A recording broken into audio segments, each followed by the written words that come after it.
Two people decide to improve their health at the same time. They both choose walking because it feels sustainable, safe, and realistic. Each morning they spend about 40 minutes outside. They take similar routes, cover similar distances, and their watches record nearly identical step counts. Weeks pass. One of them notices something small. Their waistband feels slightly looser. Nothing dramatic, but enough to notice without forcing optimism.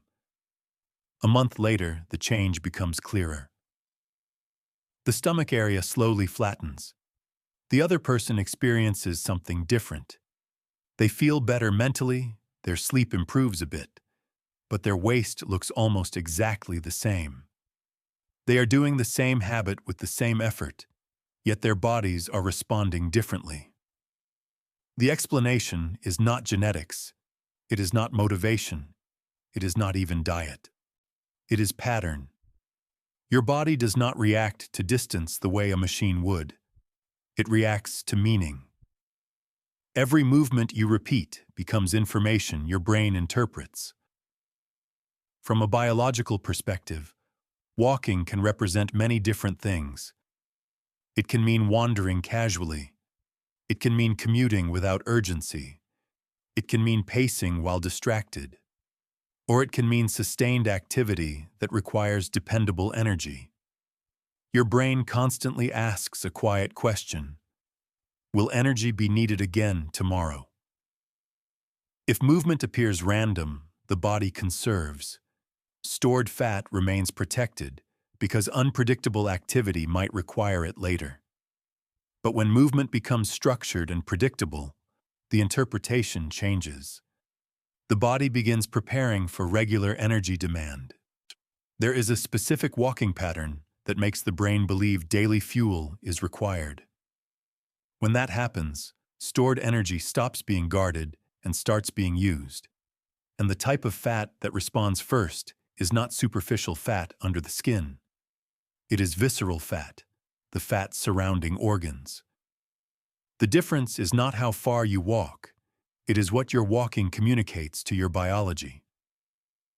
Most people believe that more steps automatically equal more fat loss. It feels logical.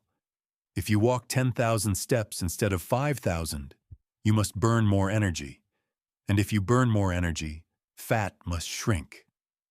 At first, this seems to work. When someone who was mostly sedentary begins walking daily, the body responds. Weight may drop slightly. Energy improves.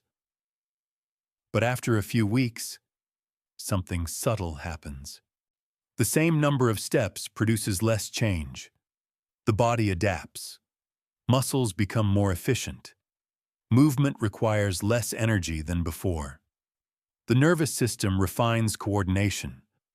What once felt demanding becomes ordinary. Calorie burn decreases for the same activity, even if the step count remains identical. At the same time, the body compensates in small ways you rarely notice. You might sit a little longer later in the day. You fidget less. Your spontaneous movement decreases. These small adjustments, called non-exercise activity thermogenesis, can offset the calories you thought you created. Walking alone becomes maintenance. The scale stabilizes. The waist stops shrinking. You respond by adding more steps, but the adaptation follows again. It is not that walking stopped working. It is that your body no longer interprets those steps as a meaningful metabolic demand. Because your brain does not count steps, it detects patterns. 10,000 slow, distracted steps broken into fragments throughout the day do not send the same signal as a continuous, structured period of sustained effort. From the body's perspective, one is background movement. The other is endurance behavior. Fat loss, especially visceral fat reduction, depends on whether the body senses predictable, repeatable demand for energy. A higher step number does not automatically create that demand. A structured pattern does. And when that pattern is absent, Even impressive step counts can leave visceral fat untouched. To understand why pattern matters, you have to look at visceral fat itself. Unlike the fat just beneath your skin, visceral fat sits deeper, wrapped around your internal organs. It is highly vascular and metabolically active. That means it responds quickly to hormonal signals, both positive and negative. When energy is abundant and insulin remains elevated, visceral fat stores easily. It is sensitive to insulin and will lock tightly when the body senses frequent incoming fuel. At the same time, chronic stress and elevated cortisol can encourage visceral storage, especially when movement is inconsistent or intense in short bursts. But visceral fat also responds quickly to reliable, moderate energy demand. When the body repeatedly experiences steady activity, certain hormonal patterns begin to shift. Insulin sensitivity improves. Catecholamines such as adrenaline rise during sustained movement and stimulate lipolysis. An enzyme called AMP, activated protein kinase, or AMPK, activates inside cells when energy is being used consistently. AMPK signals that fuel is required and encourages fat oxidation. The key is repetition under stable conditions. Sporadic activity may increase heart rate, but it does not create a predictable need for stored energy. The brain treats it as occasional stress. In that case, fat remains guarded. When moderate activity appears at the same time each day and continues long enough to reduce immediate carbohydrate stores, the body begins to anticipate it. Hormonal patterns align with that expectation. Visceral fat becomes less necessary as emergency reserve and more acceptable as daily fuel. This is why someone walking randomly throughout the day may see little change, while someone walking in a structured, consistent pattern sees gradual shrinkage around the waist. The body is not responding to distance. It is responding to a repeated hormonal conversation that says energy will be required again tomorrow. Now consider how the walk actually looks. Many daily walks are fragmented. A few minutes here, a few minutes there. Stopping at lights, checking a phone, pausing to look at messages, slowing, speeding up, then slowing again. From the outside, it still counts as activity, but biologically it resembles casual movement. In this type of walking, the heart rate rises and falls repeatedly. Breathing never settles into a steady rhythm. The body never receives a continuous signal that sustained energy is required. It is classified as general activity, often called non-exercise activity, useful for health, but weak for fat mobilization. A structured walk is different. The pace becomes steady enough that breathing deepens but remains controlled. The heart rate stays moderately elevated without spikes. Muscles contract rhythmically and continuously. In this condition, the body enters an aerobic state often described as Zone 2. Mitochondria inside muscle cells begin oxidizing fatty acids efficiently, and catecholamines support gradual fat release without excessive cortisol. Random walking sends a message of movement without demand.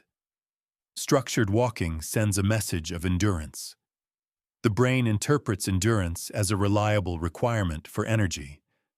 Over repeated days, it prepares by allowing stored fuel to be used earlier. When the effort is chaotic or constantly interrupted, lipolysis remains minimal. When the effort is steady and uninterrupted, fat oxidation increases.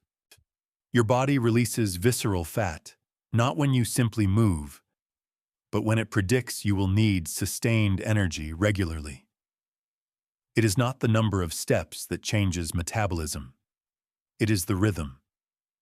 So the change does not begin with walking farther. It begins with walking differently. Start by creating continuity. Aim for at least 25 uninterrupted minutes.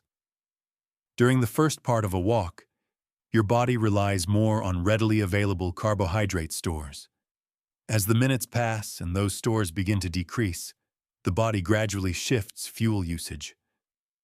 This shift in substrate use encourages fat oxidation because immediate fuel is no longer sufficient. Next, focus on rhythm. Maintain a pace where your breathing becomes steady and repeatable. You should be able to speak in short phrases, but not comfortably hold a long conversation. This steady cadence stabilizes catecholamine levels and supports aerobic metabolism rather than abrupt stress responses. Choose a consistent time. Walking at approximately the same time each day helps align your internal clock. Hormones begin to anticipate the activity.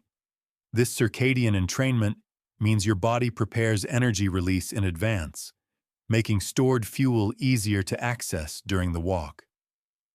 Add slight challenge occasionally, such as a gentle incline or short brisk segments. This activates cellular energy sensors, including AMPK, which signal that additional fuel is needed and promote fat utilization without creating excessive stress. Finally, end calmly. Finish the walk feeling warm and alert, not exhausted. A calm finish prevents unnecessary cortisol spikes that would otherwise encourage the body to conserve energy later. You are not increasing intensity dramatically. You are organizing the signal. The same duration of walking becomes biologically meaningful because the body now understands what the movement requires. Your body is constantly trying to predict the future. Every repeated habit becomes evidence it uses to decide how cautious it should be with stored energy. Fat is not kept randomly. It is kept because the brain believes uncertainty may require it later. If movement appears irregular, the prediction remains uncertain. One day you move a lot, another day you barely move, and the timing changes constantly. From the body's perspective, releasing stored fuel would be risky because demand is unpredictable. When movement becomes reliable, the prediction changes. A steady daily walk at a similar time teaches the body that energy will be required again. The brain adjusts by making stored fuel easier to access because holding large reserves becomes less necessary. Visceral fat responds especially quickly to this shift. It exists partly as a rapid response energy source, and when the body learns that moderate endurance activity happens regularly, it begins using that fat to meet the expected demand. Fat loss is therefore not simply removal of tissue. It is adaptation to a pattern. The body is learning that tomorrow looks like today, and today requires usable fuel. This is why consistency and structure matters more than occasional intense effort. You are not extracting fat from the body. You are changing what the body believes it needs to keep. The repeated walking pattern becomes a message. And the message is that stored energy is safe to use. Over time, you begin to notice that your relationship with the walk changes. At first, it felt like a task, something you had to complete in order to earn results. You judged each session by distance and time, wondering whether it was enough. Now you begin to see it differently. You are not trying to defeat your body. You are teaching it what kind of life you live. A steady walk at the same time each day becomes a signal your physiology can trust. Instead of reacting with caution, your metabolism begins to cooperate. You stop focusing on how hard you pushed and start noticing how your body feels afterward. Hunger becomes steadier rather than urgent. Energy lasts longer through the afternoon. The change in your waist appears gradually, almost quietly, because the adjustment already happened internally before it became visible. Your identity shifts with that understanding. You are no longer someone trying to exercise more. You are someone shaping expectations inside your body. Each walk reinforces predictability, and predictability reduces the need for protective storage. This is why the results feel sustainable. You did not force an extreme change. You built a pattern the body could maintain. When the body trusts the pattern, it releases what it once guarded. The walk stops being a chore. It becomes a daily conversation with your metabolism. Try a simple experiment for the next 14 days. Choose a consistent time each day and take a steady walk lasting between 25 and 45 minutes. Keep the pace even, breathing rhythmic, and avoid constant stops. Do not try to exhaust yourself. Finish feeling alert and comfortable rather than depleted. During this period, do not worry about adding extra workouts or drastically changing your diet. Instead, observe small signals. Many people notice their body feels slightly warmer in the morning, and their hunger between meals becomes calmer. Afternoon energy stabilizes because the body has learned it can rely on stored fuel rather than waiting for immediate intake. Watch your waistline more than the scale. Often clothing loosens first, especially around the abdomen, because visceral fat responds quickly to predictable energy demand. The number on the scale may lag behind, but the pattern is already working internally. You may realize the issue was never a lack of effort. You were active before, but your body did not understand the message. Now the signal is clear and repeatable. You did not need harder workouts. You needed a pattern your biology could interpret. When your body understands what tomorrow requires, it prepares today.